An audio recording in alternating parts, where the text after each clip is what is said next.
ان کی حوصلہ افزائی کے لیے کوئی نہ کوئی معاملہ کیا جائے. وہ کیا کیا جا سکتا ہے اس پر انشاءاللہ میں آپ کو وہ وقت جب آئے گا تو انشاءاللہ اس پر پھر بتاتا ہوں.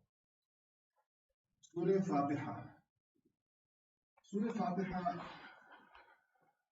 قرآن کا آغاز ہے اور بے انتہا فضائل والی سورت ہے.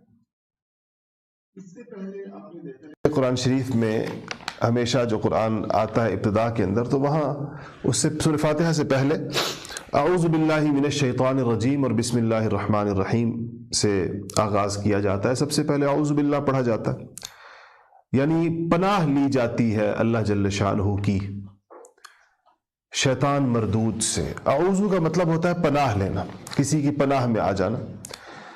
تو پناہ ظاہر بات ہے کہ خود اللہ جل شانہ کا یہ حکم ہے کہ جب تم قرآن پڑھو وَإِذَا قَرَأْتَ الْقُرْآنَ فَاسْتَعِذْ بِاللَّهِ مِنَ الشَّيْطَانِ الرَّجِيمِ، کہ جب تم لوگ قرآن پڑھو تو اللہ جل شانہ کی پناہ میں آ جاؤ. ظاہر بات ہے کہ شیطان کے بارے میں آیا کہ اس کو انسان پر ایسی دسترس حاصل ہے کہ وہ اس کے خون کی طرح، جس طرح انسان کے جسم میں خون دوڑتا ہے ایسے یجری کمجر الدم، خون کی طرح یہ بھی انسانی جسم کے اندر دوڑتا ہے. اور اس کو انسانوں تک ایک خاص قسم کی رسائی حاصل ہے جس کے تحت یہ وسوسے ڈالنے کی بہرحال صلاحیت اس میں ہے. لیکن یہ یاد رکھیے گا کہ قرآن ہی میں شیطان کے تمام داؤ پیچوں کو کمزور کہا گیا، قید الشیطان کو ضعیفہ کہا گیا کہ یہ کمزور داؤ پیچ ہے. اس کے مطلب انسان اگر اللہ تعالیٰ کے حصار میں آ جائے تو شیطان اس کو کچھ نہیں کہہ سکتا. خود انسان اپنے آپ کو شیطان کے حوالے نہ کرے اور اس کے لیے ایک بازیچہ اطفال نہ بنے، اس کے ہاتھ میں کھلونا نہ بنے، فٹ بال نہ بنے اس کے ہاتھ میں، اور وہ تمام احتیاطی تدابیر اختیار کرے جو اللہ جل شانہ نے اس کے وساوس سے اور اس کے مکر و فریب سے بچنے کے لیے ہمیں تلقین فرمائی ہے. تو شیطان سے بچا جا سکتا ہے. ان اسباب میں سے جو اللہ تعالیٰ کی طرف سے اور نبی کریم محمد مصطفیٰ صلی اللہ علیہ وسلم کی زبانی ہم تک پہنچے ہیں، ان میں سے ایک بہت بڑا سبب وہ اعوذ باللہ من الشیطان الرجیم پڑھنا ہے کہ انسان جو ہے وہ اعوذ باللہ جب پڑھتا ہے تو وہ شیطان کی دسترس سے بچ جاتا ہے اور اللہ جل شانہ کی رحمت میں گویا کہ وہ داخل ہو جاتا ہے. دوسری چیز جو اس میں ہے وہ یہاں یہ بات یاد رکھیے گا کہ اعوذ باللہ کے بعد یعنی اللہ تعالیٰ کی پناہ میں آ جانے کے بعد شیطان کا وصف بیان کیا گیا. الشیطان الرجیم، مردود، راندہ درگاہ، دھتکارا ہوا، اللہ کی رحمت سے دور کیا ہوا، ملعون، اور اللہ جل شانہ کی پھٹکار جس کے اوپر ہے. یہ وصف اس کے ساتھ الرجیم لگا کر ہمیشہ کے لیے ہمیں بتا دیا گیا ہے کہ اس وصف کی رکھنے والی کسی چیز کے ساتھ انسانوں کا کوئی دوستانہ تعلق نہیں ہونا چاہیے، انسان کو اس کے ہاتھ میں نہیں ہونا چاہیے. اس کے بعد دوسری چیز بسم اللہ الرحمن الرحیم. شروع کرتا ہوں اللہ تعالیٰ کے نام سے، بسم اللہ الرحمن الرحیم، جو نہایت رحم کرنے والا، بے حد رحم کرنے والا اور نہایت رحیم ہے. یہاں اللہ تعالیٰ کے نام کے ساتھ دو صفات کا ذکر ہے. یاد رکھیے گا کہ ایک اللہ تعالیٰ کا اسم ذاتی ہے، ذاتی نام ہے اللہ تعالیٰ کا، اور کچھ اللہ تعالیٰ کے اسماء صفاتی ہیں، صفات والے نام ہیں. آپ کے قرآن شریف کے مصحف کے آخر میں وہ 99 نام لکھے ہوتے ہیں، حدیثیں بھی آئیں، اس کے فضائل بھی آئے ہیں اس کو یاد کرنے کے. بعض روایات میں آتا ہے کہ جو ان کو یاد کر لے گا جنت میں جائے گا. یہ صفاتی نام ہے، قدوس ہے، باسط ہے، اور رحیم ہے، رحمان ہے، غفور ہے، شکور ہے. ذاتی نام اللہ تعالیٰ کا یعنی اس ذات کا جو معبود ہے ہماری وہ اللہ ہے. یہ بیشتر علماء لغت کے نزدیک یعنی لغویین کے نزدیک، ان کی بڑی جماعت کے نزدیک، یہ الہ جو معبود کے معنوں میں استعمال ہوتا ہے لفظ، اس کے ساتھ الف لام لگایا گیا ہے تو یہ اللہ بنا ہے. اور بھی اس کی کچھ تفصیلات ہیں ہم یہاں پر کوشش کریں گے کہ کچھ تھوڑا سا اختصار ہمیں ملحوظ رکھنا پڑے گا. پوری تفاصیل میں اگر ہم جائیں گے تو شاید ہم 1 گھنٹے میں ایک آیت بھی نہ پڑھ سکیں، اس قدر تفصیلات آیات کی تفاسیر کے اندر موجود ہوتی ہیں. تو بسم اللہ، اللہ کے نام سے، یہ جو لفظ اللہ ہے، نام ہے اللہ پاک کا، بے انتہا برکتوں اور قدرتوں اور سعادتوں کا حامل ہے. اگر کسی انسان کو اللہ تعالیٰ اس کی چاشنی اور اس کا لطف نصیب فرما دیں اپنے نام کا. علماء کی ایک بڑی جماعت، مشائخ کی ایک کا یہ خیال ہے کہ احادیث میں آتا ہے کہ اللہ تعالیٰ کے ناموں میں سے ایک نام ایسا ہے جس کو اسم اعظم کہا گیا ہے، کہ جب اس کے ذریعے سے کوئی دعا مانگی جائے تو وہ لازماً قبول ہوتی ہے. یہ احادیث ہیں اس بارے میں، اسم اعظم کے بارے میں. اچھا، ایسی جتنی بھی چیزیں ہوتی ہیں ان کو پوشیدہ رکھا جاتا ہے، یعنی ان کو کچھ چھپا سا دیا جاتا ہے. جیسے شب قدر ہے، بے انتہا فضائل کی حامل ہے، تو تعین بالکل ایکوریٹ تعین نہیں ہے اس کی. جمعے کے دن ایک گھڑی جس میں ہر دعا قبول ہوتی ہے، حدیث میں آیا ہے اس کے بارے میں، صحیح حدیث میں، لیکن گھڑی پھر کون سی ہے؟ 1 سے زائد اقوال ہیں، پورے دن کے بارے میں اقوال ہیں. بعض علماء نے لکھا ہے کہ 40-45 اقوال ہے اس کے بارے میں کہ وہ کون سی گھڑی ہے جمعے کے دن. ٹھیک ہے، سب سے راجح قول یہ ہے کہ وہ مغرب کی نماز سے پہلے کے 20-25 منٹ ہے، لیکن اور اقوال بھی ہیں، عصر کے بعد کے بھی ہیں، ظہر کے بعد پہلے، جمعے کے خطبے کے درمیان، جمعے کی اذان، جمعے کی نماز کے بعد، تہجد کا وقت، فجر کا وقت، فجر سے پہلے، فجر کے بعد، اشراق. یہ سارے اقوال اس بارے میں موجود ہیں. ایسی یعنی وہ چیز جو تھوڑے وقت میں بے اندازہ زیادہ، بے انتہا زیادہ ثواب اور کسی برکت کا باعث ہو، اس کو پھر تھوڑا سا چیزوں کے اندر چھپا دیا جاتا ہے تاکہ انسان کسی اس ایک وقت میں کرنے کے بعد بیغم نہ ہو جائے کہ بس. اگر دیکھیں شب قدر کی تعین ہو جاتی تو شاید کبھی بھی انسان رمضان کا پورا آخری عشرہ اور رمضان کی ہر رات اس طرح جاگ کر نہ گزارتا جس طرح اب شب قدر کی تلاش کے اندر، اس کی تلاش میں جیسے گزاری جاتی ہے. اہل سعادت وہ لوگ جن کو اللہ پاک نے توفیقات عطا فرمائی ہیں، عبادت کی ذوق بھی عطا کیا ہے، وہ شب قدر کو کیسے دیوانہ وار تلاش کرتے ہیں اور ہر رات کو شب قدر سمجھ کر گزارتے ہیں. تو یہ تو نہ ہوتی، اتنی عبادت تو انسان پھر نہ کرتا اگر اس کی تعین ہو جاتی. تو اللہ، یہ جو میں نے عرض کیا کہ احادیث میں پھر یہ کہا گیا کہ اللہ کے ناموں میں سے ایک نام ایسا ہے. تو اب صفاتی نام تو 99 نام تو حدیث میں آئے ہیں، لیکن پھر اس میں بھی جو راجح قول ہے مشائخ کا، جو یعنی جمہور مشائخ کا جو ذوق ہے وہ یہ ہے کہ وہ یہی اللہ تعالیٰ کا جو ذاتی نام ہے اللہ، یہی اسم اعظم ہے.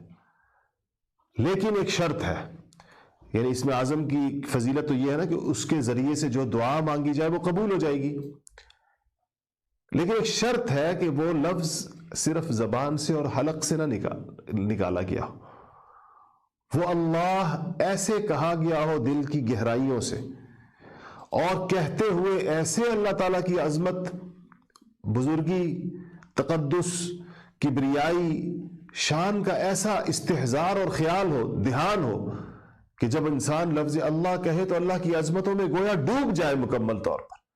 اللہ تعالیٰ کی عظمتیں اس کے سامنے ایسے جیسے نگاہوں کے سامنے گھوم جائیں اس کے، اور اس وقت اس کو اپنی ذات ایسے اللہ تعالیٰ کے سامنے محتاج اور حقیر اور ایسی ضرورت مند لگے کہ وہ اس وقت انکساری اور خاکساری اور لاشئی ہونے کا اور کچھ نہ ہونے کا اور اللہ پاک کے مکمل رحم و کرم پر ہونے کا ایک ایسا اس کو اس وقت استحضار ہو جائے، اور اللہ کی عظمتوں اور بڑائیوں کا اتنا زیادہ اس کو دھیان آ جائے. اس کیفیت کے ساتھ جب وہ اللہ کہتا ہے تو یہ پکار سیدھی اللہ پاک کے پاس جاتی ہے، اور اس کے ساتھ ملا کر وہ جو کچھ مانگتا ہے اللہ پاک اس کو عطا فرماتے ہیں، اگر اس کے اگر اس کی مصلحت اور اس کی خیر اس میں ہو. یہ یاد رکھیے گا. دیکھیں، ہماری اولاد بھی ہم سے جو کچھ مانگتی ہے ہم اس کو نہیں دیتے. اگر ایک بچہ ماں سے انگارہ مانگے کہ میں نے کھیلنا ہے اس سے، کیا کوئی ماں دے گی؟ اگر کوئی بچہ ماں سے یہ مانگے کہ میں تندور میں اترنا چاہتا ہوں، کہ ماں اترنے دے گی؟ کوئی بچہ تپتے ہوئے لال ہوئے ہوئے توے کو ہاتھ لگانا چاہے، اور بچے کرتے ہیں چھوٹی عمر میں، ساری ضدیں مائیں جانتی ہیں بہت اچھے طریقے سے، اپنے آپ کو نقصان پہنچانے والی بہت سی چیزیں ماؤں سے مانگتے ہیں. جتنی بھی محبت کرنے والی ماں ہو، اور ہر ماں محبت کرتی ہے اور بے اندازہ کرتی ہے، اللہ پاک نے بھی اپنی محبت کے لیے ماؤں کی محبت سے مثال دی ہے. ماں کی محبت ایک ایسی لازوال چیز ہے کہ اس کا مقابلہ کوئی چیز نہیں کر سکتی دنیا میں. کوئی دعویٰ نہیں کر سکتا کہ میں ماں سے زیادہ محبت کرتا ہوں. تو اتنی محبت کرنے والی ماں اپنی اولاد کو نقصان دہ چیز نہیں پکڑاتی. کیسی وہ بیوقوف ماں ہوگی کہ جو بیٹے کے چھوٹے سے بچے کے مانگنے پر چھری پکڑا دے، اس کے مانگنے پر خنجر پکڑا دے، اس کے مانگنے پر انگارہ پکڑا دے اس کے ہاتھ میں. کوئی ماں ایسا نہیں کر سکتی. اگر جو کرے گی تو اس کا کوئی دماغی خلل ہو سکتا ہے، ہوش و حواس کی حالت میں وہ ایسے نہیں کر سکتی. تو اللہ جل شانہ سے بھی جب انسان مانگتا ہے تو ماں اور بچے کے درمیان جو نسبت ہے، عمر کا جو فرق ہے اور عقل کا، اللہ اور انسان کے درمیان تو اس سے 1000 گنا زیادہ نسبت جو ہے وہ فرق اس میں زیادہ ہے. اللہ کی قدرتوں اور انسان کی طاقتوں کا کیا مقابلہ. تو اللہ تعالیٰ اس کو ایسے، جو میں کہتا ہوں کہ جو دعا انسان مانگتا ہے قبول اللہ ضرور کرتے ہیں، لیکن اگر اس کی مصلحت ہو، اس کا فائدہ ہو تو اس کو دنیا میں دے دیں گے، اور اگر فائدہ نہ ہو تو اس مانگنے والی چیز پر دنیا میں تو وہ نقصان دہ چیز کو نہیں دیں گے، لیکن اس کا عوض آخرت میں ضرور عطا کر دیں گے. اور آخرت کا عوض دیکھ کر انسان اس قدر نہال اور خوش ہوگا کہ وہ یہ تمنا کرے گا اور یہ آرزو کرے گا کاش دنیا میں میری کوئی دعا قبول نہ ہوئی ہوتی، اور آج جو آخرت میں مجھے اجر مل رہا ہے یہی اجر مجھے ہر اس دعا کے عوض مل جاتا جو میری قبول نہیں ہوئی. لفظ اللہ پر بات کر رہا ہوں. تو یہ وہ اس میں اعظم ہے، بشرطے کہ مانگنے کا وہ طریقہ آ جائے. ہمارے ہاں ذکر کی مجالس میں بعد میں ایک طریقے کے ساتھ ذکر کیا جاتا ہے جس کو اللہ کہا جاتا ہے. اس میں خاص یہ مشق کرائی جاتی ہے کس طرح اللہ پاک کا نام اس طریقے کے ساتھ لینا ہے کہ جو واقعی وہ اس میں اعظم بن جائے. اگر یہ ہم سیکھ لیں، فرض کیجئے میں آپ سے ایک سوال کرتا ہوں، اگر ہم لفظ اللہ کو، لفظ کو نہیں، اللہ نام کو اس طریقے سے لینا سیکھ لیں کہ وہ اس میں اعظم بن جائے، تو ہمارے کتنے بڑے کام دنیا کے حل ہو جائیں گے کہ جب ہم اس طریقے سے نام لے کر اللہ کو پکاریں گے تو ہماری دعائیں قبول ہوں گی، اور ہر وہ چیز ہمیں عطا ہوگی جس کا ہمیں ملنا ہمارے لیے باعث خیر ہوگا. کنجی ہے خزانوں کی، ایک چابی ہے دنیا کی ساری خیروں اور بھلائیوں کی. سیکھ لے بس انسان اس کو لینا. الرحمن الرحیم دو لفظ، دونوں رحم کے مادے سے، رحمت کے مادے سے. وَرَحْمَتِي وَسِعَتْ كُلَّ شَيْءٍ. ہم سب اس وقت دنیا میں اللہ تعالیٰ کی صفت رحمت کو انجوائے کر رہے ہیں. جو کچھ ہمارے پاس ہے رحمت کی وجہ سے اور رحم کی وجہ سے. جتنی ہماری ابھی تک پکڑ نہیں ہوئی، ہمارے سخت ترین گناہوں کے باوجود، ہمارے ان گناہوں کے باوجود جس پر اگر ہمارے سروں پر پہاڑ لا کر ڈال دیے جائیں اور زمین پھٹ جائے اور ہم اس کے اندر دھنس جائیں تو شاید ہمیں زیبا ہو یہ سارا کچھ، لیکن قدرت نے ایکشن نہیں لیا ہمارے خلاف. اس کی وجہ یہ ہے کہ صفت رحمت کی چادر تنی ہوئی ہے. الرحمن الرحیم. یہ دنیا میں، یہاں پر اللہ تعالیٰ القہار بھی کہہ سکتا تھا کیونکہ یہ بھی اس کی صفت ہے. وہ صفت قیامت کے دن کے لیے کہی گئی ہے. لمن الملک اليوم للہ الواحد القہار. وہاں یہ نہیں کہا گیا للہ الواحد الرحمن یا للہ الواحد الرحیم، کہا گیا للہ الواحد القہار. اور یہاں نہیں کہا گیا بسم اللہ القہار، بسم اللہ القہار، یہ بھی کہا جا سکتا تھا. دونوں میں فرق ہے. اس دنیا میں سمجھے کہ انسانوں کو، انسان ایک ڈھیل اور رحمت کی صفت کو صبح و شام انجوائے کر رہا ہے. اگر پکڑ ہونا شروع ہو جاتی گناہوں پہ، فرض کیجئے جیسے گناہ کیا پکڑ ہو گئی، کون چل پھر سکتا تھا پھر اس زمین میں؟ کس کو مہلت اور ڈھیل مل سکتی تھی اس دنیا میں؟ نہیں ہے. کہا گیا کہ واپس آ جاؤ، جہاں تک جا چکے ہو لوٹ آؤ، جتنا بھی آگے جا چکے ہو واپس آ جاؤ، رستے کھلے ہیں. لا تقنطوا من رحمت اللہ، مایوس مت ہو اللہ پاک کی رحمت سے، رستے کھلے ہیں. توبہ کا دروازہ کھلا ہے، رجوع کا دروازہ کھلا ہے، رحمت الہی کا دروازہ کھلا ہے. بڑے سے بڑا کافر، بڑے سے بڑا مشرک، بڑے سے بڑا ظالم، بڑے سے بڑا نافرمان واپس آئے تو اللہ پاک نے کہا کوئی مسئلہ نہیں. یہ الرحمن اور الرحیم. علماء نے سے بڑا فرق بھی کیا. بعض حضرات نے کہا کہ رحمان جو ہے وہ دنیا میں رحم کرنے والے کو کہیں گے، اور رحیم دنیا اور آخرت دونوں میں رحم کرنے والے کو کہیں گے۔ بعض نے کہا ہے کہ رحمان سے مراد وہ جس کی رحمت، یعنی دونوں رحم کی بھی قسمیں ہیں، رحمت کی بھی قسمیں، ایک یہ کہ اس میں تسلسل اور دوام ہو، ہر وقت مستقل ہو، اور ایک یہ کہ بہت زیادہ ہو۔ تو یہ دونوں لفظ اس رحمتوں اور رحم کے بہت زیادہ ہونے کے، ہر وقت ہونے کے، ہر آن ہر گھڑی ہونے کے، مسلسل اور دائمی طور پر ہونے کے دنیا میں، اس کی طرف اشارہ کر رہے ہیں۔ تو گویا انسان، اب آپ سوچیں کتنے پیارے الفاظ ہیں، بسم اللہ الرحمن الرحیم۔ توجہ سے بندہ پڑھ تو لے ایک دفعہ اس کو، اس میں لفظ اللہ پڑھتے ہوئے اللہ کے اسم ذات کی طرف اور اس کے تمام فضائل کی طرف توجہ ہو، اور الرحمن اور رحیم پڑھتے ہوئے ان تمام رحمتوں اور رحم کی تمام شکلوں کی طرف ایک ثانیے میں انسان کا دماغ کوند جائے کہ کیا کیا کچھ میں انجوائے کر رہا ہوں، کس کس چیز سے میں فائدہ اٹھا رہا ہوں اس وقت الرحمن اور الرحیم ہونے کی وجہ سے۔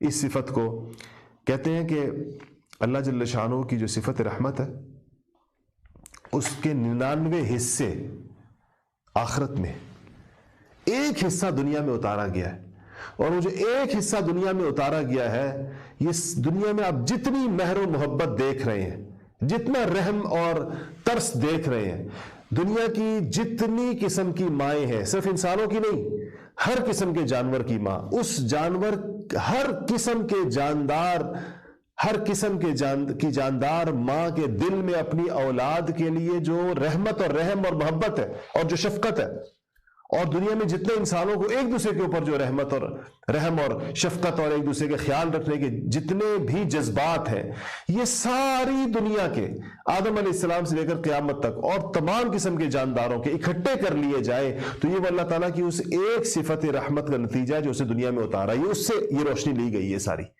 وہ جو ایک صفت رحمت اتاری گئی، ایک حصہ جو اتارا گیا ہے، اور اس کا 99 حصے بھی آخرت میں ہیں جو وہاں پر اللہ جل شانہ استعمال فرمائیں گے، وہاں جس کو اللہ تعالیٰ جس کی تجلی فرمائیں گے انسانوں کے اوپر۔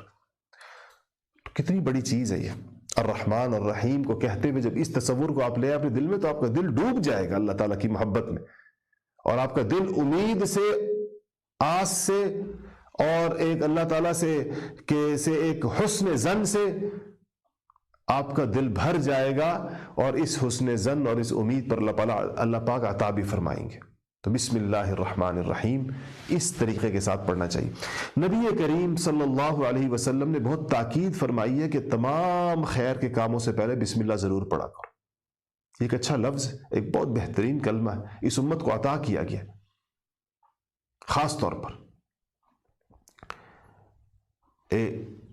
اس کو اگر آپ عادت بنا لیں اپنی، ہر چیز سے پہلے بسم اللہ الرحمن الرحیم صاف صاف طریقے کے ساتھ، اچھے طریقے سے، معنی کے استحضار۔ ہم تو بعض چیزیں پڑھتے ہیں جیسے کوئی منتر پڑھ رہے ہیں، یہ کوئی منتر نہیں ہے، یہ کلمات ہیں جس کا بڑا وسیع مفہوم ہے، اور اس وسیع مفہوم کا استحضار کرنے کے لیے اس کو ذرا تسلی کے ساتھ، ذرا خوبصورتی کے ساتھ پڑھنے کی ضرورت ہے۔ بسم اللہ الرحمن الرحیم یہ کہہ کر اب آپ کام شروع کریں، یہ کہہ کر آپ تعلیم شروع کریں، یہ کہہ کر خواتین گھروں کا کام شروع کریں، کھانا پکاتے ہوئے بسم اللہ کہیں، بچوں کو سنبھالتے ہوئے بسم اللہ کہیں۔ پرانے زمانے کی ماؤں کی عادت تھی، بوڑھیوں کی، اب ہماری وہ بوڑھی نسل بھی ختم ہو رہی ہے جس کی زبانوں پر خیر کے کلمات تھے۔ اس دور کی ماؤں نے تو اس عجیب قسم کے کچھ انگریزی الفاظ اور اس کے جو ہے وہ اس میں بعض بڑے غیر مہذب الفاظ لوگوں کی زبانوں پر آ گئے، لڑکوں کی، نوجوانوں کی، لڑکیوں کی۔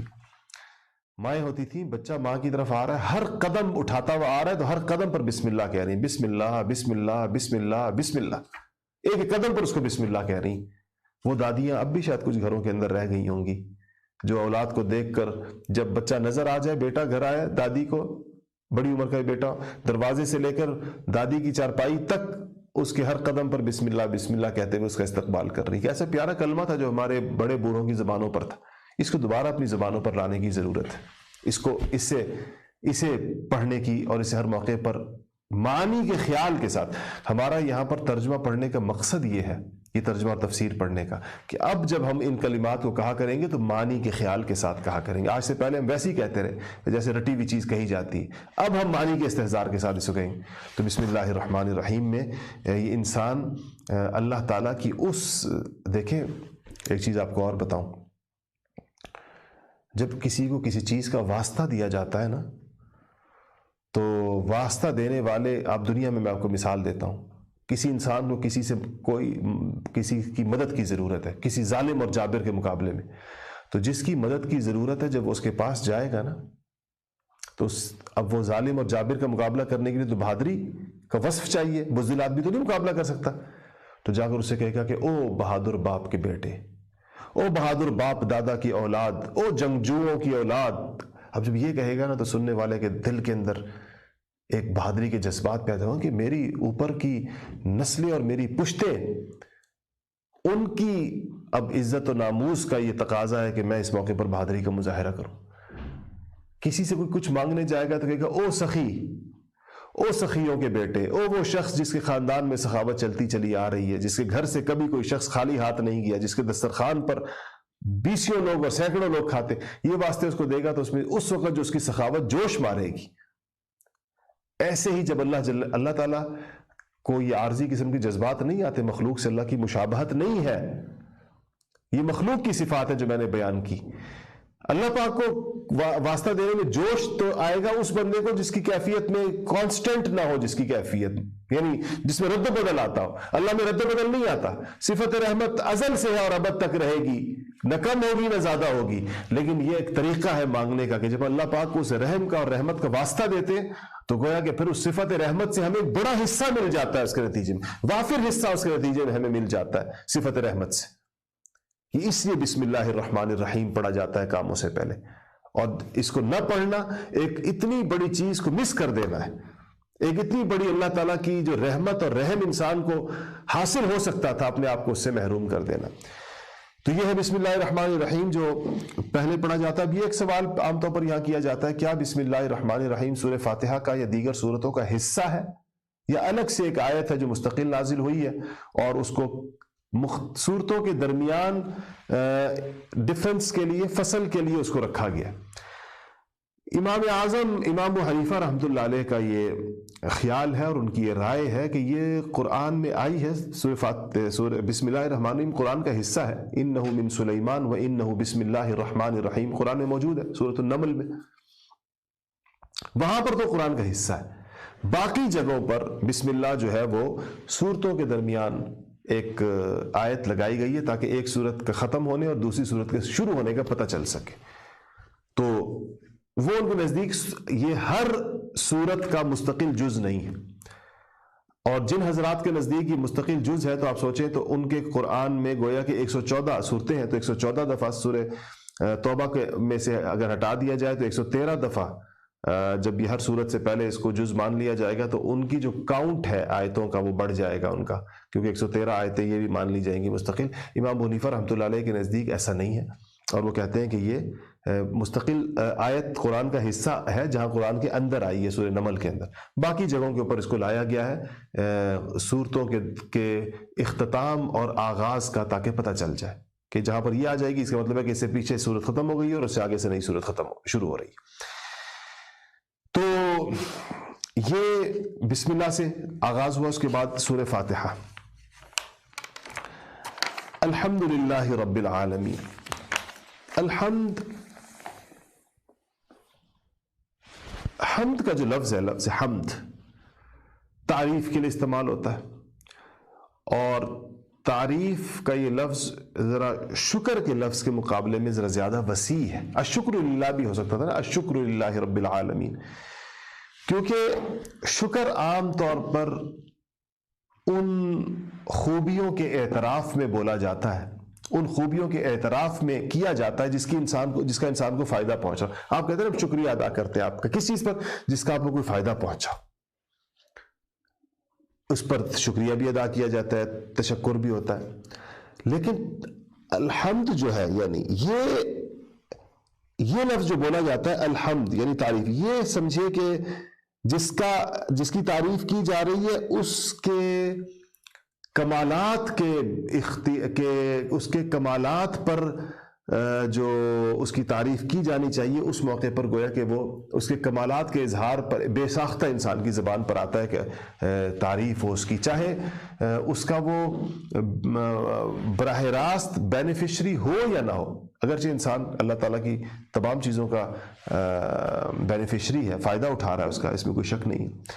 تو یہ اللہ تعالیٰ کی تعریف کے لیے اللہ نے خود جو لفظ ہمیں دیا ہے وہ حمد کا ہے۔ پھر اس کے ساتھ جو الف لام لگ گیا ہے الحمد، اس الف لام نے اس میں تعریفوں کی جتنی زیادہ سے زیادہ مقدار اور جتنی زیادہ سے زیادہ اقسام، قسمیں تعریفوں کی، تعریفی قسمیں ہو سکتی ہیں نا، اور تعریفوں کے جتنے زیادہ سے زیادہ طریقے، مطلب لکھ کر، بول کر، دل سے، زبان سے، سارے طریقے، تو تمام قسم کی اس کو شامل کر دیا، تعریفوں کے تمام اقسام کو، طریقوں کو، نوعیتوں کو، مثالوں کو اور مقدار کو، اس سب کو کس چیز سے شامل کر دیا جسے پہلے لفظ الف لام لگا ہوا ہے۔ الحمد کا جو الف لام اتنا وسیع مفہوم ادا کر رہا ہے، عربیت کی بلاغتیں ہیں اور عربیت کی فصاحتیں ہیں جو کسی اور زبان میں نہیں ہیں، کہ ایک الف لام جو ہے اس نے سارا جہان تعریفوں کا بھر دیا حمد کے ساتھ لگ کر۔ تو الحمد للہ، پھر بھائی اللہ کا لفظ اللہ آ گیا اور وہ ذاتی نام ہے، اس پر بسم اللہ کے اندر گفتگو ہو گئی۔ الرحمن الرحیم، پھر سے وہی دو الفاظ آ گئے جس پر بسم اللہ میں گفتگو ہو گئی، یعنی بسم اللہ الرحمن الرحیم۔ مالک یوم الدین، الحمدللہ رب العالمین، الرحمن الرحیم، وہی دونوں چیزیں ہیں۔ مالک یوم الدین، مالک ہے یوم جزا کے دن کا، آخرت کی طرف اشارہ ہے۔ اچھا، ایک سوال پیدا ہوتا ہے کہ اللہ تعالیٰ تو بہت ساری چیزوں کا مالک ہے، ہمارا مالک ہے، آپ کا مالک ہے، انسانوں کا مالک ہے، کائنات کا خالق ہے، یوم الدین کا مالک کیوں خاص یہاں کیا گیا؟ اور جو اس کی ملکیت کی بے شمار چیزوں میں سے یوم الدین کو کیوں خاص کیا گیا کہ اللہ تعالیٰ کے لفظ استعمال ہو کہ وہ مالک ہے اس دن کا، جس دن بدلہ لیا جائے گا اور جس دن جزا دی جائے گی؟ اصل میں دو باتیں اس میں بڑی اہم ہیں۔ ایک تو یہ ہے کہ انسانوں کی زندگی میں یوم الدین سے بڑا کوئی دن نہیں ہے، اس لیے کہ اس دنیا میں تو یہ تو ڈھیل، اور میں نے کہا کہ صفت رحمت اور رحمانیت اور رحیمیت میں گزر رہا ہے وقت، ظالم ظلم کیے جا رہا ہے، اور بعض اوقات ظالم کو اس کے ظلم کی دنیا میں سزا ملنے سے پہلے اس کی موت آ جاتی ہے، حالت ظلم میں دنیا سے چلا جاتا ہے۔ ضروری نہیں ہے کہ ہر ظلم کی سزا دنیا میں ضرور ملے اور پوری ملے، بعض ظالموں کو مل جاتی ہے، وہ اللہ نمونہ عبرت بنانا چاہتا ہے ان کو۔ بہت سے ظالم دنیا میں بڑی کڑی سزا پاتے ہیں اور اس سے باقی انسانوں کو پتہ چلتا ہے اچھا ظلم کے نتائج ہوتے ہیں۔ بہت سے ظالم اپنی سزا سے پہلے دنیا سے چلے جاتے ہیں۔ حرام کمانے والے کمائے جا رہے ہیں، کوئی خدائی ہاتھ آ کر ان کو روک نہیں رہا، یہاں پر کوئی بھی گردن نہیں دبا رہا، اسی حرام کماتے کماتے بہت سے لوگ مر جاتے ہیں۔ تو دنیا میں جو کچھ غلط ہو رہا ہے وہ اللہ تعالیٰ کی طرف سے دی گئی مہلت کی وجہ سے چل رہا ہے۔ مالک یوم الدین میں ایسا نہیں ہوگا۔ یوم الدین میں جب میزان لگ جائے گا، ترازو جب قائم ہو جائے گا، ایک ایک عمل، ایک ایک انسان کا جو ڈیڈ اور ایکشن، ایک ایک اس کی چیز اس کے دلوں کے اندر کی موجود اس کی نیتوں اور اس کے ارادوں تک کو تولا جا رہا ہوگا۔ وہ چیزیں جس کا اس نے اظہار نہیں کیا، وہ چیزیں جس سے اس کے علاوہ اس روئے زمین پر کوئی اور باخبر نہیں ہے، وہ چیزیں جو اس کے دل کی گہرائیوں کے اندر پوشیدہ اور چھپی ہوئی ہیں، وہ اعمال جو اس نے اپنی طرف سے انتہائی رازداری کے ساتھ کیے، انتہائی چھپ کر وہ سب کھول دیے۔ یوم تبل السرائر، ساری پوشیدہ چیزیں کھول دی جائیں گی، اور ظلم نہیں ہوگا، زیادتی نہیں ہوگی، لیکن حساب ہوگا، حساب۔ اللہ تعالی ہمیں اس حساب سے نجات نصیب فرما دے اور ہمیں ان خوش نصیبوں میں شامل کر دے جو بغیر حساب کتاب کے جنت میں چلے جائے۔ نبی کریم صلی اللہ علیہ وسلم نے فرمایا کہ من نوقش عذب، جس کا آڈٹ شروع ہو گیا وہ تو پھنس گیا، جس کا باریکی میں چلے گی، جس کا موٹا موٹا کہہ دیا گیا کہ بس ٹھیک ہے کتاب عرض ہوا، صرف اعمال پیش ہوئے اور کہا ٹھیک ہے، کھولے نہیں جاتی فائلیں، چلو ایک ایک چیز پر انگلی نہیں رکھی جائے گی کہ یہ کیا ہے، یہ کیا ہے، یہ کیا ہے، یہ کیا ہے۔ بعض لوگ ایسے بھی ہوں گے جن کا حساب بس آ کر ایک جس طرح نہیں ہوتا، ایک وہ کتاب تو پیش ہوگی لیکن اس کے بعد اس کی تفصیل نہیں ہوگی زیادہ ان سے، اور بہت سے لوگ بغیر حساب کتاب اس کے بارے میں کہا جاتا۔ تو مالک یوم الدین، اللہ جل شانہ اس دن کا مالک ہے، اور اس دن وہ، میں نے سبھی تھوڑی دیر پہلے کہا کہ صفت قہاریت کے ساتھ جلوہ گر ہوگا۔ انبیاء علیہ الصلوۃ والسلام کی کیفیت بھی ایسی ہوگی کہ اس کو بیان نہیں کیا جا سکتا، کسی کو اللہ کے سامنے زبان کھولنے کا یارہ نہیں ہوگا، کوئی اس دن اپنے لب کو جنبش دینا آسان نہیں ہوگا۔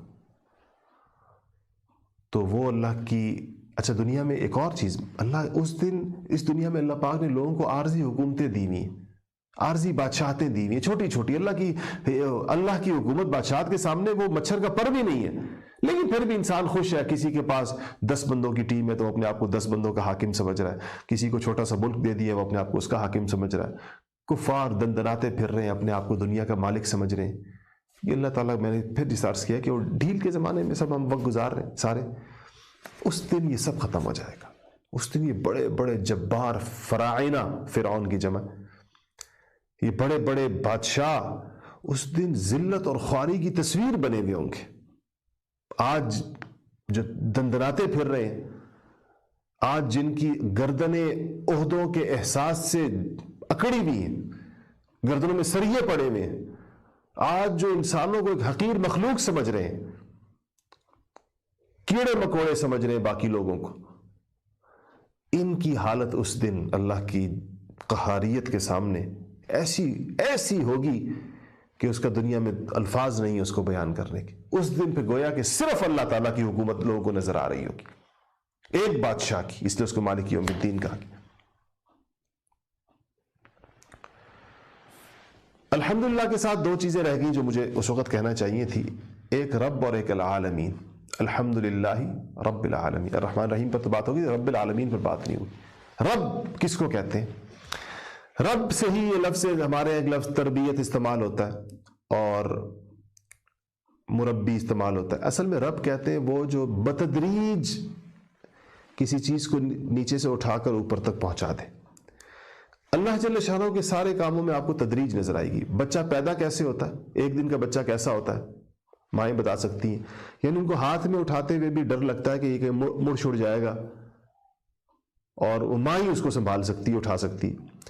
لیکن یہی بچہ ایک دن جھارا پہلوان بن جاتا ہے، ایک دن دنیا کا طاقتور ترین انسان بن جاتا ہے۔ اس کو اس کمزوری سے اس قوت و طاقت کے آخری درجات تک بتدریج کس نے پہنچایا؟ رب العالمین۔ ایک پودا، ایک چھوٹی سی کونپل نکلتی ہے، اتنی چھوٹی کونپل ہوتی ہے کہ اگر اس میں چڑیا بھی چونچ مار دے تو وہ ختم ہو جائے گی، مرغی بھی اس پہ پاؤں رکھ دے تو ختم ہو جائے گی، اور چونچ مار دے تو ختم ہو جائے گی۔ اس چھوٹے سے درخت، اس چھوٹے سی کونپل کو وہ اتنا تناور درخت بناتا ہے، اتنا تناور درخت بناتا ہے۔ ہم ایک دفعہ سوات گئے تو سوات میں ایک پرانے ایک بہت دور دراز علاقے میں گئے، کالام سے بہت دور، تو وہاں ایک مسجد ہم نے دیکھی، اور اس مسجد کو جو پتہ نہیں خدا جانے کس زمانے کی بنی ہوئی تھی، اس مسجد کے درمیان میں جو تنا تھا لکڑی کا، وہ کسی درخت کا تنا ایز اٹ از اٹھا کے لا کے مسجد میں لگایا گیا تھا۔ یقین جانیے کہ وہ اتنا چوڑا تھا کہ میرے خیال اگر 5 لوگ بھی ایسے اپنے بازو پھیلا کر اس کے گرد کھڑے ہو جائیں تو اس کا احاطہ نہیں کر سکتے تھے، اتنا چوڑا تنا تھا، جس کو خدا جانے اس زمانے میں جب کرینے بھی نہیں تھی یہ کیسے لایا گیا تھا اور کیسے وہاں رکھا گیا تھا۔ ہم تو اس کو دیکھ کر حیران تھے۔ یہ تنا بھی جو جس کی آج چوڑائی کا یہ عالم ہے کہ 5 انسان اپنے ہاتھ پھیلا کر اس کا احاطہ نہیں کر سکتے، یہ بھی ایک اسی کونپل کی صورت میں نکلا تھا، جس کو اس وقت اگر مرغی یا چڑیا چونچ مار دیتی تو یہ ختم ہو جاتا۔ اس کونپل سے اتنے بڑے تنا کس نے بنایا؟ یہ رب ہے۔ رب کی شان یہ ہوتی، اور یہ تو جسمانی تربیت میں نے کہی، روحانی تربیت بھی وہ ایسی کرتا ہے۔ وہ ایک ایسا انسان جس کی روح بالکل کمزور ہوتی ہے، جس کی روحانیت اتنی بھی نہیں ہوتی کہ اس کو 5 وقت کی نماز پڑھا دے، جس کی روحانیت اتنی بھی نہیں ہوتی کہ اس سے تلاوت کروا دے، اس کو اللہ تعالیٰ روحانی ترقیاں بھی اسی طرح کراتے کراتے کراتے کراتے اس کو زمانے کا سب سے بڑا ولی بنا دیتا ہے۔ کیسے کیسے گناہ گاروں کو اپنے زمانے کا، آپ نے قصے پڑھے ہوں گے مالک ابن دینار کے اور اب دوسرے لوگوں کے، توبہ کرنے سے پہلے گناہوں کی چوٹیوں پر تھے، توبہ کی اللہ نے توفیق دی، زندگی پلٹی، نیکیوں کی بلندیوں پر جا کر اپنے زمانے کے ولیوں کے سردار بن گئے، سید الاولیاء بن گئے، آنے والوں کے لیے مشعل راہ بن گئے۔ رب ہے العالمین، تمام جہانوں کا۔ آج کل تو وہ ملٹی یونیورس کا قصہ چلتا ہے، کہتے ہیں کہ جی اس کائنات کے علاوہ اور کائناتیں بھی ہو سکتی ہیں۔ تو جب کبھی سائنس نے اور کائناتیں دریافت کر لی تو ہم کہہ سکتے ہیں کہ اس کا ذکر قرآن میں پہلے سے موجود ہے۔ العالمین، عالم کی جمع، عالم کہتے ہیں جہان کو، کائنات کو، دنیا کو، تو کئی دنیایں ہو سکتی ہیں۔ ویسے جو مفسرین اس کی تفسیر کرتے ہیں وہ یہ کہتے ہیں کہ ہر چیز کا اپنا ایک جہان ہے، انسانوں کا اپنا جہان ہے، جنوں کے اپنا ایک جہان ہے جس سے ہم نہیں واقف کہ خدا جانے ان کا کیا ہوتا ہے۔ جانوروں میں سے ہر قبیل کا اپنا جہان ہے، مچھلیوں کا اپنا جہان ہے، سمندروں کی مخلوقات کا اپنا جہان ہے۔ تو اللہ تعالیٰ ان تمام جہانوں کا رب ہے، اور ان تمام جہانوں میں رہنے والی وہ ارب ہا کھرب ہا مخلوق کا رب ہے، اتنا بڑا رب ہے وہ۔ الرحمن الرحیم پر بات ہوگی، مالک یوم الدین پر بات ہوگی، ایاک نعبد و ایاک نستعین۔ یہاں سے بات انسان اللہ کے ساتھ اپنے رشتے کی نوعیت کو بیان کر رہا ہے۔ اللہ نے ہی سکھائی یہ بات کہ اللہ میں تیری ہی عبادت کرتا ہوں، اور یا اللہ میں تجھ سے ہی مدد مانگتا ہوں۔ نعبد عبادت کرنا، نستعین مدد مانگنا، ایاکا کو پہلے لگا کر لا کر ہی کا معنی پیدا کیا گیا ہے، یعنی تیری ہی عبادت کرتا ہوں۔ یہ نہیں کہ تیری عبادت کرتا ہوں، کیونکہ اس میں اس بات کا احتمال اور امکان ہے کہ اللہ کی بھی عبادت کرتا ہوگا، شاید کسی اور کی بھی کرتا ہے، کیا ذہن میں یہ بات ہے؟ تو تیری ہی کہہ کر اور تمام قسم کی عبادتوں کے دروازے بند کر دیے گئے، ان امکانات کو ختم کر دیا گیا، اور تجھ سے ہی مدد مانگتا ہوں کہہ کر مدد کی بھی استعانت جس کو کہتے ہیں وہ بھی خالص اللہ کے لیے خالص کر دی گئی، کہ انسان جب بھی مانگے گا تو اللہ پاک سے ہی مانگے گا۔ یہ اللہ پاک کے ساتھ انسان کا رشتہ ہے کہ عبادت اور استعانت کہتے ہیں مدد مانگنے کو، یہ خالص اللہ کے لیے رہے گا، اس میں وہ کسی کو شریک نہیں کرے گا، ورنہ وہ شرک کا مرتکب ہو جائے گا، جس کی سزا معلوم ہے انسان کو کہ اللہ ہر چیز معاف کر دے گا اور شرک کو معاف نہیں کرے گا۔ اللہ پاک ہم سب کو شرک کے شائبے سے بھی محفوظ رکھے۔ عبادت تو ظاہر بات ہے، آپ کو پتہ ہے نہ پیغمبر کی ہو سکتی اور کوئی ایسی شکل بھی نہیں اختیار کی جا سکتی جس سے عبادت کا شائبہ ہو، اسی لیے سجدہ تعظیمی منع کر دیا گیا اس شریعت میں، حالانکہ وہ عبادت نہیں ہوتی تھی، تعظیم ہوتی تھی، تعظیم کا مطلب ادب ہوتا تھا، لیکن کہا گیا کہ چونکہ اس میں شائبہ ہے، ایک سملیرٹی ہے، ایک ریزمبلنس ہے اس بات سے کہ پتہ نہیں یہ کون سا سجدہ ہو سکتا ہے، جس کو کر رہا ہے تو اس کی عبادت نہ کر رہا، اس کا امکان ہے دیکھنے والے کو، چاہے بے شک کرنے والا کہتا رہے کہ میری نیت عبادت کی نہیں ہے، تب بھی حرام ہے۔ تو یہ اس شریعت میں خاص طور پر اللہ پاک نے قیامت تک آنے والوں کے ایمان اور عقیدے کی حفاظت کے لیے اور ان کی توحید کو کامل رکھنے کے لیے ہر وہ شکل جس سے عبادت کا اندیشہ ہوتا ہو غیر اللہ کی، اس کو منع کر دیا گیا۔ مدد، تعظیم، استعانت میں یاد رکھیے گا کہ ایک تو مدد کا مطلب یہ نہیں ہے کہ مطلب میں آپ سے کہوں کہ مجھے پانی دے تو آپ کہیں کہ تم نے تو شرک کر لیا کہ تم نے مجھ سے پانی کی مدد مانگ لی، یا انسانوں سے کہتے ہیں میری مدد کر دیجیے، یہ لفظ ہمارے استعمال ہوتا ہے، مجھے آپ کی مدد کی ضرورت ہے، اس میں کوئی حرج نہیں ہے۔ یہ وہ مدد ہے جو ہم اسباب کے دائرے میں مانگ رہے ہوتے ہیں، آپ کے پاس یہ چیز ہے دے دیجئے، یا آپ کے پاس کوئی ایسی صورت ہے کہ آپ فائدہ پہنچا سکتے ہیں تو اس کا کہا جا سکتا ہے۔ لیکن اللہ تعالیٰ سے جو مدد مانگی جا رہی ہوتی ہے وہ اسباب سے بالاتر ہو کر مانگی جا رہی ہوتی ہے، کیونکہ اللہ اسباب کا محتاج نہیں ہے۔ تو اسباب سے بالاتر ہو کر آپ کسی بھی انسان سے، زندہ یا مردہ، بزرگ یا ولی، اسباب سے بالاتر ہو کر اس سے نہیں مانگیں گے، وہ اللہ جل شانہ سے ہی مانگی جائے گی۔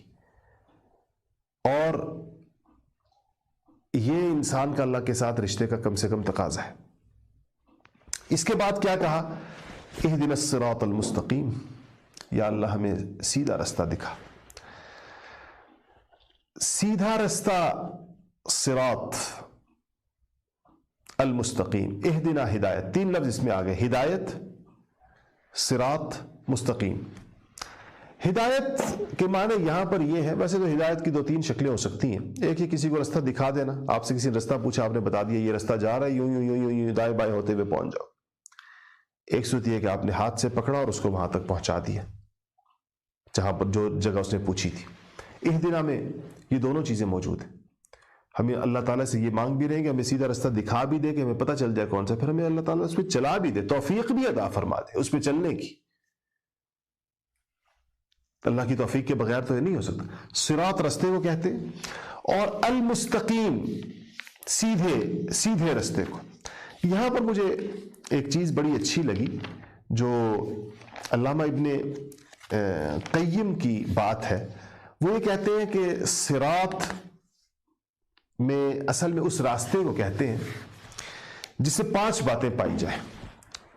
ایک یہ کہ مستقیم یعنی وہ سیدھا ہو، دوسرا یہ کہ وہ مقصود تک پہنچانے والا ہو، تیسرا یہ کہ سب سے زیادہ قریب اور نزدیک ہو، شارٹیسٹ وے ہو، چوتھا یہ کہ وسیع اور کشادہ ہو، بڑا ہو، کھلا ہو، تنگ بھول بھلیوں اور تنگ قسم کا نہ ہو جس پہ زیادہ لوگ نہ چل سکتے. اور پانچواں یہ ہے کہ مقصود تک اور مقصد تک اور منزل تک پہنچنے کے لیے اس کے علاوہ کوئی راستہ نہ ہو، ایک ہی ہو. یہ 5 صفات جسے پائی جائیں اس کو صراط مستقیم کہیں گے، اس کو صراط کہیں گے. تو یہ جو اللہ پاک سے ہم نے صراط کہا ہے کہ اللہ ہمیں سیدھا رستہ دکھا، یہ در حقیقت صراط مستقیم سے علامہ مفسرین میں سے بڑے حضرات کے بھی، اور انہوں نے جو نقل کیا صحابہ میں سے جو بڑے مشہور 2 مفسر ہیں، عبداللہ ابن مسعود رضی اللہ عنہ اور عبداللہ ابن عباس رضی اللہ عنہ، دونوں سے یہ نقل کیا مفسرین نے کہ صراط مستقیم سے مراد اسلام ہے پورا. اسلام ہی سے، کیونکہ اسلام کا رستہ سب سے مختصر ہے، اس کے علاوہ کیا ہے، ظاہر بات ہے شارٹیسٹ وے ہے اللہ تک پہنچنے کا، کشادہ ہے، اتنی بڑی امت اس پہ چل رہی ہے، کوئی یہ نہیں کہہ سکتا کہ زیادہ لوگ آ جائیں گے تو اسلام کا رستہ تنگ ہو جائے گا. سیدھا ہے اور اس کے علاوہ کوئی اور رستہ بھی نہیں ہے. ان الدین عند اللہ الاسلام، زندگی گزارنے کا ایک ہی طریقہ اللہ کے نزدیک اور وہ اسلام ہے. اس آیت کو سمجھے، ان الدین عند اللہ الاسلام، دین کہتے ہی زندگی گزارنے کے ڈھنگ اور طریقے کو. اللہ کے نزدیک زندگی گزارنے کا ایک ہی طریقہ اور ڈھنگ ہے اور وہ ہے اسلام. تو صراط اہدنا الصراط المستقیم میں صراط المستقیم سے مراد اسلام، شریعت محمدی. اللہ تعالیٰ سے ہم یہ مانگ رہے ہیں. پھر صراط الذین انعمت علیہم، اس کے بعد ہم کہہ رہے ہیں کہ اللہ سے رستہ پھر ان لوگوں کا جن کے اوپر تیرا انعام ہوا، صراط الذین انعمت علیہم. کیونکہ انسان اللہ تعالیٰ سے ان لوگوں کو مانگتا ہے، یا اللہ ان لوگوں کے راستے ہمیں ہدایت فرما سیدھے راستے کی، ان لوگوں کے راستے کی جن پر تو نے انعام فرمایا. اولئک الذین انعم اللہ علیہم من النبیین والصدیقین والشہداء والصالحین. انعام کن پر فرمایا؟ اللہ پاک نے ان کا ذکر کر دیا ہے کہ وہ نبی ہیں، صدیق ہیں، شہداء ہیں اور صالحین ہیں. یہ وہ لوگ ہیں جن پر اللہ جل شانہ کا انعام ہوا ہے. یعنی اللہ جل شانہ نے صراط انعام کیا ہے سب سے زیادہ درجہ بدرجہ نبیوں پر، صدیقین پر، پھر شہیدوں پر، شہید جو اللہ کے رستے کے اندر قتل ہوئے جہاد میں، اور پھر صالحین پر، نیک لوگوں پر. تو ہم اللہ سے کہتے ہیں کہ اللہ اس رستے پر ہمیں چلا. غیر المغضوب علیہم ولا الضالین، ان لوگوں کے رستے پر ہمیں مت چلا جن لوگوں پر تیرا غضب ہوا، اور نہ ان لوگوں کے رستے پر جن سے جو گمراہ ہوئے، گمراہوں کے رستے پر ہمیں نہ چلا. صحابہ نے اس بارے میں پوچھا نبی کریم صلی اللہ علیہ وسلم سے، کیا ان سے کون مراد ہے؟ مغضوب علیہم سے کون مراد ہے اور ضالین سے کون مراد؟ آپ نے فرمایا ان سے مغضوب علیہم سے یہود مراد ہے، ضالین سے نصارہ مراد ہے. یعنی اس کے بڑا مصداق یہ ہے. یہ اس کا مطلب یہ نہیں کہ ان کے علاوہ، یہود کے علاوہ کوئی مغضوب علیہم نہیں ہے، نصارہ کے علاوہ کوئی ضالین گمراہ نہیں ہے. نہیں، اس کے جو ایک بڑا مصداق ہے وہ یہ لوگ ہیں، باقی اور بھی لوگ مغضوب علیہم بھی ہوں گے اور الضالین بھی ہوں گے. اچھا، اس پہ اللہ جل شانہ نے، یعنی ظاہر بات ہے کہ کیوں ان کو خاص طور پر کہا. مغضوب علیہم سے وہ فریق مراد ہے جو جان بوجھ کر حق کا راستہ چھوڑ دے، اور صحیح علم ہونے کے باوجود اپنی انا اور ضد اور عناد اور نفس پرستی کی وجہ سے غلط رستہ اختیار کرے، یہ مغضوب علیہم ہوتا ہے. جو بھی ہوگا مغضوب علیہم ہوگا. یہود اس کا فرد کامل ہے، سب سے بڑے مصداق وہی ہیں، لیکن آج بھی کوئی شخص جو حق کو جانتے بوجھتے ہوئے اس سے منہ موڑے گا اور عناد کے رستے پر رہے گا، وہ مغضوب علیہم کہلائے گا. اور ضالین وہ شخص کہلائے گا جو صحیح رستے سے بھٹک کے غلط پر جا پڑا ہے،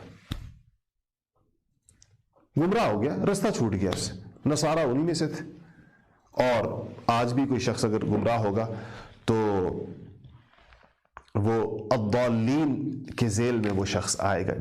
الضالین اس سے کہا جائے، یعنی وہ شخص کہلائے گا.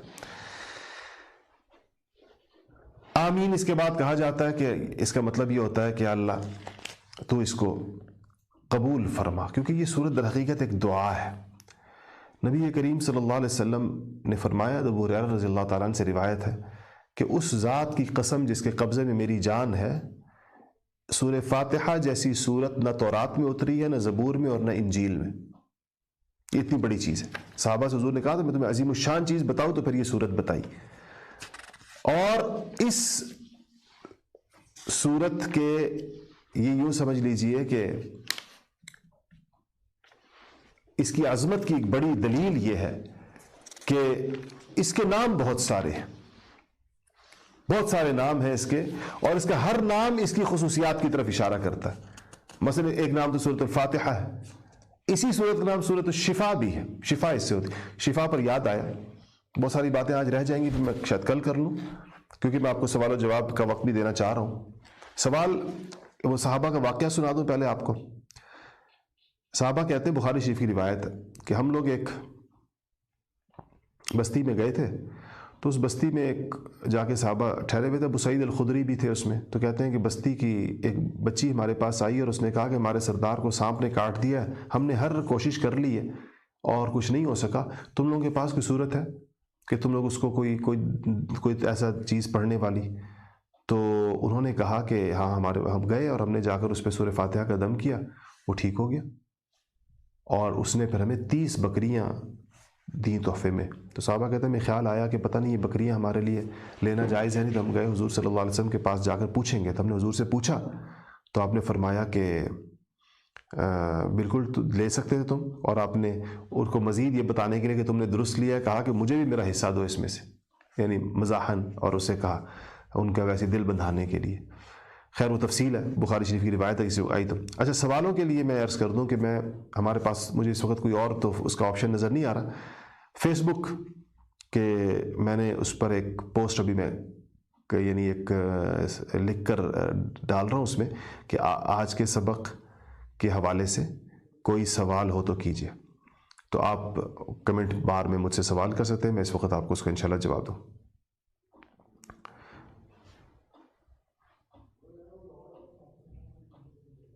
یہ میں نے پوسٹ کر دیا. اب آپ لوگ اس کے وہی میری جو اپنی پرسنل آئی ڈی ہے جس کے آگے آپ کو بلو ٹک نظر آتا ہے، اب آپ اس کے ذیل میں کوئی سوال کرنا چاہیں تو میں انشاءاللہ اس کا جواب دیتا ہوں. بات اس پر اس سے پہلے کہ ہم اس کی سوالوں کی طرف جائیں، چند ایک باتیں میں صرف اس میں آپ کو بتا دوں کہ یہ ایک تو اس کا وہ ہوا، اس سورت میں سورہ فاتحہ میں اگر آپ دیکھیں گے تو اس میں 10 باتیں ہیں. اگر یہ آپ سمجھ لیں تو بڑی اہم بات ہے. 10 چیزیں ہیں اس کے اندر. 5 چیزیں اللہ تعالیٰ کے متعلق ہیں اور 5 چیزیں بندوں کے متعلق ہیں. اس صورت میں جو چیزیں اللہ تعالیٰ سے متعلق گزری ہیں، دیکھیں، الحمدللہ رب العالمین. الحمدللہ، اللہ لفظ ہے، الوہیت، رب ربوبیت، رحمان الرحیم رحمانیت 3، رحیمیت 4، اور مالک یوم الدین مالکیت 5. پھر سے بتاتا ہوں، الوہیت، ربوبیت، رحمانیت، رحیمیت اور مالکیت. یہ 5 چیزیں اللہ سے متعلق گزری. 5 چیزیں بندوں کے متعلق گزری. عبادت، ایاک نعبد، استعانت، ایاک نعبد و ایاک نستعین، طلب ہدایت، اہدنا الصراط المستقیم، صراط المستقیم، طلب استقامت، اور الذین انعمت علیہم طلب نعمت، 5 چیزیں انسانوں سے متعلق ہے. پھر سے بتاتا ہوں، اللہ سے متعلق 5 کون سی ہیں؟ عبادت یعنی الوہیت، ربوبیت، رحمانیت، رحیمیت اور مالکیت. اور بندوں سے متعلق 5 چیزیں کون سی ہیں؟ عبادت، استعانت، طلب ہدایت، طلب استقامت اور طلب نعمت. یہ جو پہلی 5 اللہ کے ساتھ متعلق ہیں اور جو 5 انسانوں کے متعلق ہے، جو میں نے جس ترتیب سے بیان کیا اسی ترتیب سے ان کو آپس میں آپ جوڑ لیں. کس طرح کہ عبادت کا ذکر آیا نا، تو اس کے لیے یہ کہ الوہیت کا، الوہیت اللہ کی صفت ہے، انسان کی عبادت ہے. عبادت الہ کی ہوتی ہے، اللہ کی ہوتی ہے. عبادت کا الوہیت کے ساتھ تعلق ہے. استعانت کا ربوبیت کے ساتھ تعلق ہے. اور طلب ہدایت کا انسان کی رحمانیت کے ساتھ، طلب استقامت کا رحیمیت کے ساتھ اور طلب نعمت کا مالکیت کے ساتھ تعلق ہے. یہ آپس میں ایک دوسرے کے ساتھ وہ گویا کہ یہ صفات ان صفات کے مقابلے میں آ رہی ہیں کہ یہ طلب ہے اور وہ عطا ہے. اس طلب اور عطا کا آپس میں ایک تعلق ہے. وقت چونکہ کم ہے اور کچھ چیزیں رہ گئی ہیں جو میں آپ کو پھر کسی وقت انشاءاللہ بتاؤں گا اس میں، لیکن یہ ہے کہ آپ لوگ، کیونکہ آپ کا فیڈ بیک میرے لیے بہت زیادہ ضروری ہے، تو اس حوالے سے آپ لوگ فرمائیں کہ کیا اچھا جی، ایک صاحب کہہ رہے ہیں کہ جی سر وضاحت مختصر رکھا کریں پلیز، پوائنٹ سے توجہ ہٹ جاتی ہے طول کی وجہ سے. اچھا جی، کوشش کریں گے جناب. رومانہ زیب صاحبہ یہ کہہ رہی ہیں. اور اب دیکھیں ثاقب کہہ رہی ہیں مغضوب اور الضالین کی مزید وضاحت کیجیے. اب آپ ایک کہہ رہے ہیں کہ وضاحت کم کریں اور دوسرے محترمہ ثاقب خان کہہ رہی ہیں کہ وضاحت زیادہ کیا کریں. اچھا جی، پورے کورس کا سلیبس، تیمور خان پوچھ رہے ہیں کہ پورے کورس کا سلیبس کیا ہوگا، کون سی صورتیں پڑھائیں گے؟ انشاءاللہ قرآن شروع کیا ہے اور دعا کریں کہ پورا قرآن ہم مکمل کر لیں. دعا کریں اس کا، لیکن میں وعدہ نہیں کر رہا، کورس تو بھی 3 مہینے کا ہے، لیکن شاید ہو سکتا ہے کہ ہم اس کے بعد چلتے رہیں اور کیا پتہ اللہ جل شانہ ہمیں اتنی زندگی عطا فرما دے کہ ہم اس کو مکمل کر لیں. آفاق احمد پوچھ رہے ہیں کہ تفسیر مکمل ہونے کا البرہان انسٹیٹیوٹ کی جانب سے کوئی سرٹیفکیٹ بھی دیا جائے گا؟ اگر دیا جائے گا تو اس کا کیا کرائٹیریا ہوگا؟ بالکل سرٹیفکیٹ دیا جائے گا. اس کے لیے آپ کو جا کر LMS کے اندر ہمارے یعنی آپ کو رجسٹریشن کرنی ہوگی. رجسٹریشن کرنے کے بعد آپ کو اس کا پورا طریقہ کار بتا دیا جائے گا، انشاءاللہ آپ کو سرٹیفکیٹ ملے گا. اچھا جی، یہ کہہ رہے ہیں کہ کیا آپ ایک طرف رحمت 99% رحمت دنیا کے بعد ہوگی اور دوسری طرف واحد القہار کے ساتھ جلوہ دکھائی دے گا، اس میں کیا تقابل ہے؟ بالکل صحیح بات ہے کہ قہاریت اپنی جگہ پر ہوگی، لیکن جن لوگوں پر رحمتیں ہو رہی ہوں گی وہ بھی بے اندازہ اور بے تحاشا ہوں گی. تو یہ دونوں چیزیں اپنی جگہ پر آخرت کے اندر ہوں گی. اچھا جی، یہ پوچھ رہی ہیں کہ الوہیت اور امارہ عمیر کہہ رہی ہیں کہ الوہیت اور ربوبیت کو واضح کر دیں. الوہیت اللہ سے نکلا ہے لفظ، اللہ تعالیٰ کا اللہ ہونا، اور ربوبیت اس کا رب ہونا. تو اللہ اس میں جس طرح اللہ کی ذات ہے اور رب اس کی ایک صفت ہے، اس کی صفات میں سے ایک صفت یہ ہے کہ وہ رب العالمین بھی ہے. یہ اس کے درمیان فرق ہے. اچھا جی، کہہ رہے ہیں محمد عبد الرحمن کہہ رہے ہیں کہ ملک یوم الدین یا مالک یوم الدین کہہ رہے ہیں میں دال پر زبر نظر آ رہا تھا، اس کی کچھ وضاحت فرما دیں. نہیں، دال پر زبر نہیں، دال پر شد نظر آ رہی ہوگی، آپ اس کو زبر سمجھ رہے ہیں. الدین میں دال کے نیچے زیر ہے. اچھا جی، اسد کہہ رہے ہیں کہ ما تحت الاسباب اور ما فوق الاسباب کی ذرا مزید وضاحت کر دیجئے. انشاءاللہ کرتے ہیں، انشاءاللہ اس پہ وقت لگے گا تھوڑا سا. اچھا جی، انہوں نے کہا کہ وردہ کہہ رہی ہیں کہ بہت واضح ہو گیا سارا کچھ، ماشاءاللہ، بہت شکریہ، جزاکم اللہ. اور انہوں نے پوچھا ہے کہ نعمان احمد پوچھ رہے ہیں کہ مفتی صاحب ہفتہ وار ذکر کی محفل اب بھی ہوتی ہے کیا؟ اگر ہوتی ہے تو کس ٹائم ہوتی ہے؟ جی، ہفتہ وار ذکر کی محفل جو ہماری ہے، مجلس جو ہے، مجلس اصلاحی مجلس، وہ ہفتے کے دن اسلام آباد میں مسجد ختم نبوت F10-4 میں مغرب کی نماز کے بعد ہوتی ہے. اور جب میں شب تزکیہ کے سلسلے میں مختلف شہروں کا سفر کرتا ہوں، کراچی، لاہور، پشاور، جہاں جہاں البرہان ہے، تو وہاں پر پھر اس سفر کے ساتھ ہی ہوتی ہے اور اس کے اعلانات ہمارے اسی جگہوں پر آتے رہتے ہیں. اچھا جی، آپ کا نام اگر صحیح نہیں لکھا ہوگا تو مجھے آپ کا میسج پڑھنے میں ذرا مشکل ہوگی. تو اور نام سے کوئی ہے کہ اس صورت کو بخشش کے لیے بھی مفید سمجھا جائے. بالکل، یہ صورت بخشش مانگنے کے لیے اس سے بڑی اور کیا دعا ہو سکتی ہے، کیونکہ یہ دعا ہے. اچھا، کہہ رہے ہیں جی آخری آیات کی تفسیر دوبارہ اگر تھوڑی سی بتا دیں. راجہ حیدر علی صاحب، اب تو وہ ختم ہو گیا، انشاءاللہ ذہن میں ہے. اچھا جی، اس کے بعد ایمن عاصم کہہ رہے ہیں کہ تفسیر کا ٹائم بڑھا دیں مفتی صاحب، اس پر باقی لوگوں کی بھی رائے آ جائے تو انشاءاللہ کوشش کرتے ہیں۔ اس کے بعد بکس کا کہہ رہے ہیں کہ جو آپ بول رہے تھے وہ اپلوڈ کر دیں ٹیلی گرام پر، وہ بکس اپلوڈ کر دی گئی ہیں، آپ دیکھ لیجئے گا دوبارہ۔ اچھا، فرقان نجمی صاحب نے کہا ہے کہ از آمین سیپریٹ آیت؟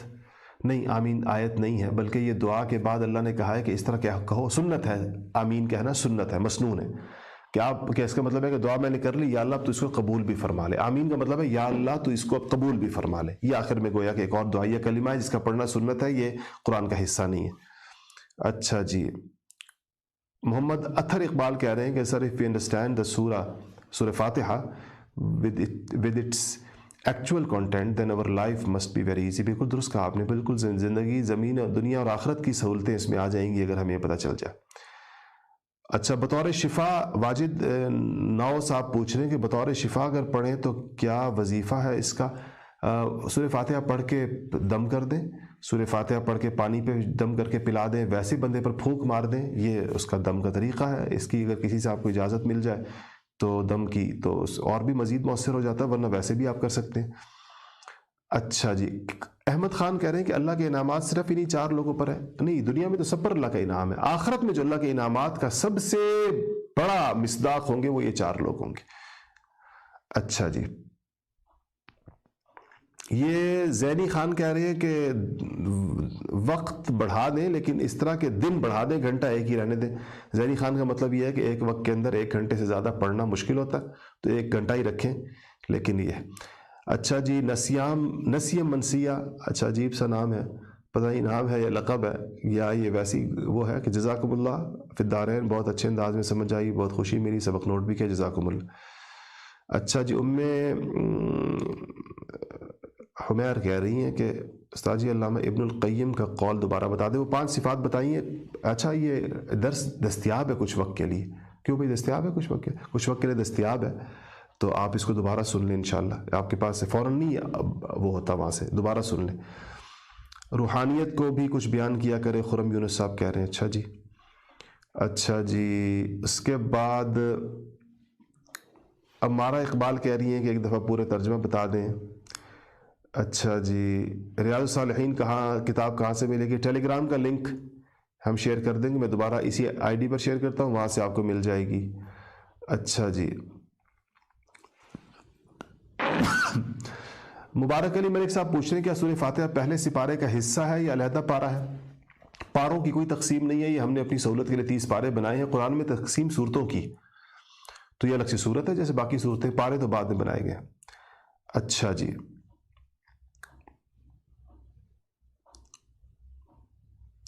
اچھا جی، سیف الرحمان صاحب کہہ رہے ہیں کلاس 2 گھنٹے کی رکھیں۔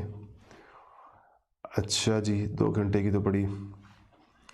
اچھا جی، عامر سہیل صاحب کہہ رہے ہیں کہ دلی راحت ہوئی سبق پڑھ کر، اللہ عمل کی توفیق نصیب فرمائے، جزاکم اللہ، میرے لیے بھی دعا کریں، اللہ تعالیٰ مجھے بھی عمل کی توفیق نصیب فرمائے۔ نوال احمد کہہ رہے ہیں بہت واضح سمجھ میں آئی۔ فاطمہ عباسی بھی کہہ رہی ہیں۔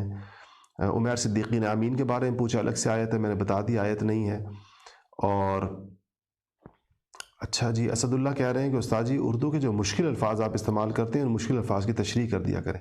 اسد اللہ سب سے مشکل کام یہی ہے، مجھے یہ پتہ نہیں چل پاتا کہ کون سا لفظ کتنا مشکل ہے۔ اچھا جی، ہمارے ماشاءاللہ بہت سارے لوگ جو ہیں وہ جوابات بھی دے رہے ہیں، اور وہ اس لیے دے رہے ہیں کہ تاکہ میرے لیے آسانی ہو جائے، اسی میں دیکھ رہا ہوں اس وقت۔ تو بہرحال جب آپ دیں تو یہ خیال رکھیں کہ آپ کا جواب درست بھی ہونا چاہیے، ایسا نہ ہو کہ ہم کوئی ایسا جواب دے دیں کہ وہ ٹھیک نہ ہو۔ اچھا جی،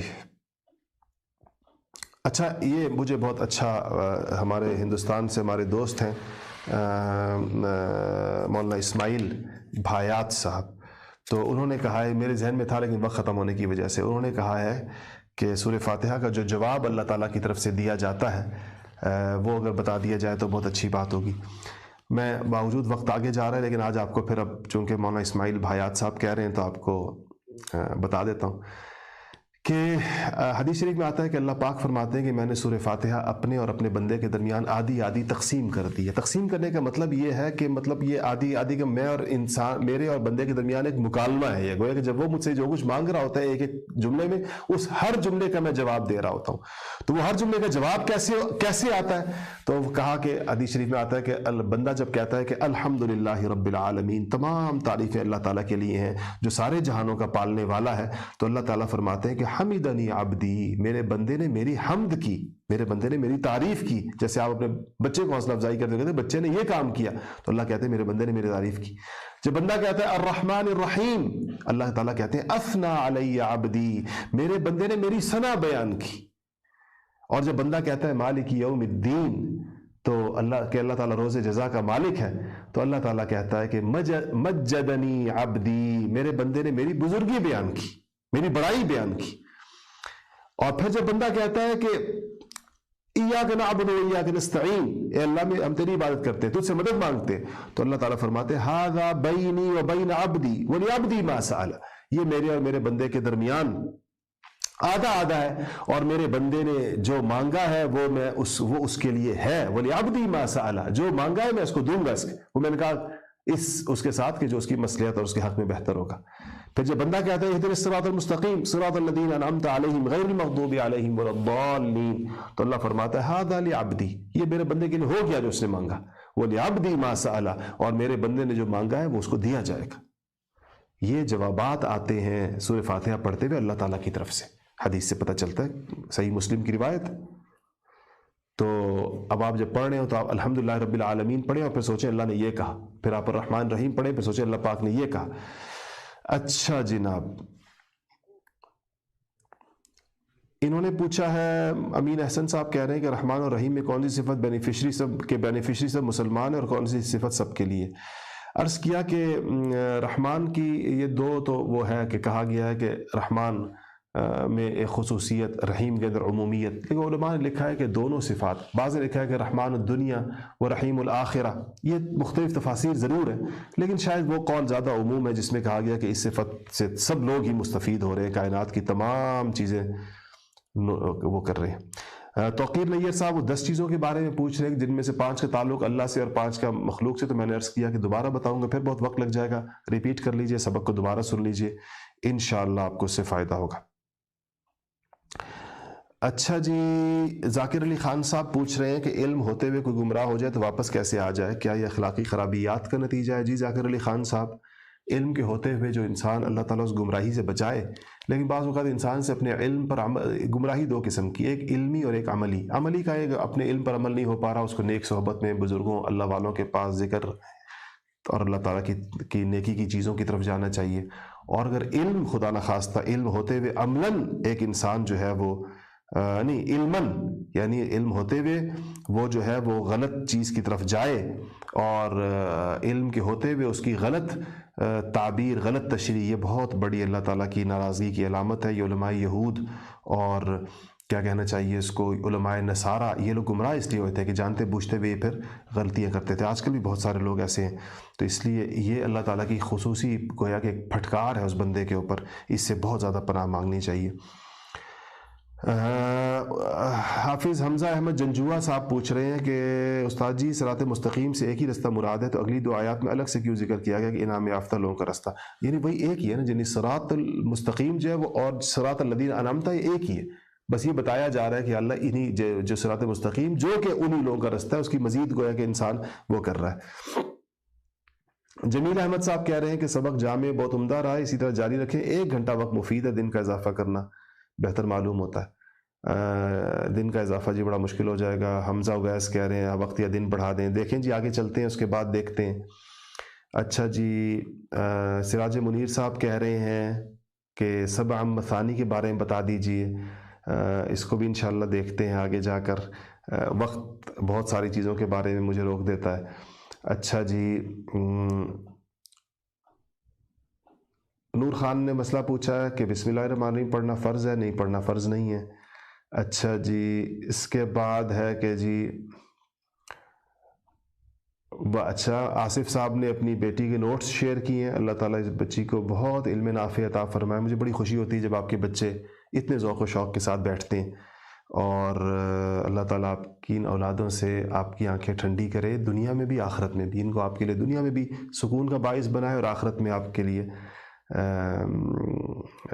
اللہ تعالیٰ ان کو آخرت میں آپ کا اثاثہ اور آپ کا ذخیرہ بنائے، جس سے آپ کی مغفرت کا ذریعہ بنائے آپ کی اولادوں کو. یا اپنے بچوں کو لے کے لوگ بیٹھتے ہیں بڑے اہتمام سے، مجھے اس کی تصویریں بھی بھیجتے رہتے ہیں، فیس بک پر بھی بھیج دیتے ہیں، اور احوال بھی کارگزاری بھیجتے ہیں، تو میرا دل باغ باغ ہو جاتا ہے کہ آپ اپنی اگلی نسلوں کے ایمان کے لیے والدین جہاں مجھے متفکر نظر آتے ہیں، میں کہتا ہوں انشاءاللہ ان بچوں کا اللہ پاک ضرور حامی و ناصر ہوگا.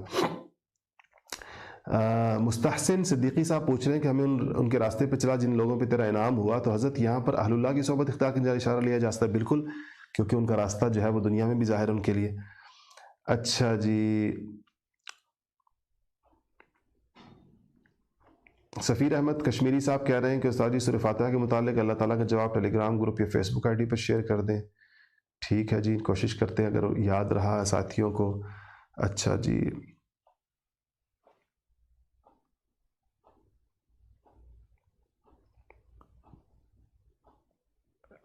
اچھا اب میں رہیے آپ کو بتا دوں کہ اس تھوڑے سے وقت کے اندر چونکہ تقریباً 850 سے زائد سوالات آ چکے ہیں، تو ظاہر بات ہے کہ اگر میں ان سب کے لیے، آپ کے علم میں ہوگا کہ اگر میں ان سب کو آپ کو جواب دینے کے لیے وہ کروں تو بہت لمبا ہو جائے گا.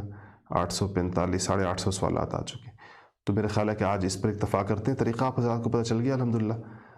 اب کوئی سوال کل کے لیے بھی ہو تو میں اس کو بعد میں بھی ذرا غور سے دیکھ لوں گا اور کون کون سے سوالات ہیں جس پہ جتنے زیادہ ایڈریس ہو سکے تو ٹھیک ہے.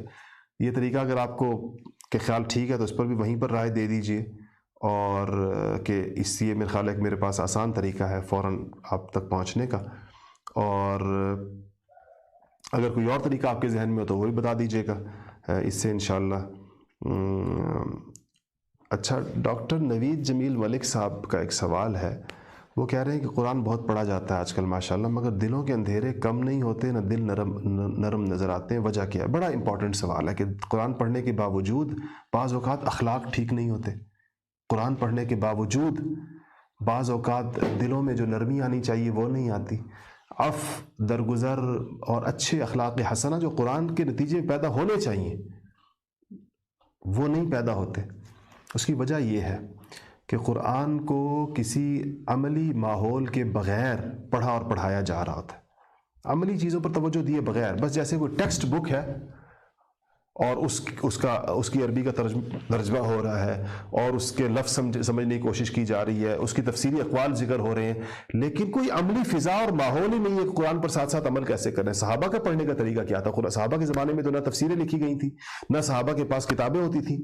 صحابہ تو آیتیں نازل ہوتی چلی جا رہی ہیں، اور اس کے بعد ایک فضا حضور صلی اللہ علیہ وسلم نے بنائی ہوئی ہے جس فضا میں قرآن کی ہر آیت کے اوپر عمل کرنا آسان ہوتا تھا، اور اس فضا سے فائدہ اٹھائے. تو اگر آج ہم نے اپنے گھروں میں بھی یا کہیں پر بھی قرآن کی درسگاہیں بے شک قائم کرتے رہے، سینکڑوں ہزاروں لوگ بعض اوقات قرآن پڑھ جائیں گے، لیکن اس قرآن پر عمل پیارا لوگ آپ کو نظر نہیں آئیں گے. حتیٰ کہ پڑھانے والوں کی زندگی میں بھی آپ کو عمل نظر نہیں آئے گا. اللہ تعالیٰ ہمیں معاف فرما دے. پڑھانے والوں کی زندگی میں نظر نہیں آئے گا تو آپ سوچیں جو پڑھا رہا ہے خود اس پر قرآن کا اثر نظر نہیں آ رہا، تو جو بیچارے اس سے پڑھ رہے ہیں ان پر کیا اثر آئے گا؟ یہ واقعی ایک بڑا اہم ترین مسئلہ. اللہ تعالیٰ اس سے ہمیں اس آزمائش میں نہ ڈالے، اور اللہ پاک ہمیں ایک ایسی نورانی فضا اور ایک نورانی ماحول عطا فرمائے جس میں عمل زیادہ ہو، عمل علم سے بھی آگے چلتا ہوا نظر آئے، علم سے زیادہ جوش و خروش کے ساتھ عمل کی بھی فضا ہو، اس کے بھی فضا.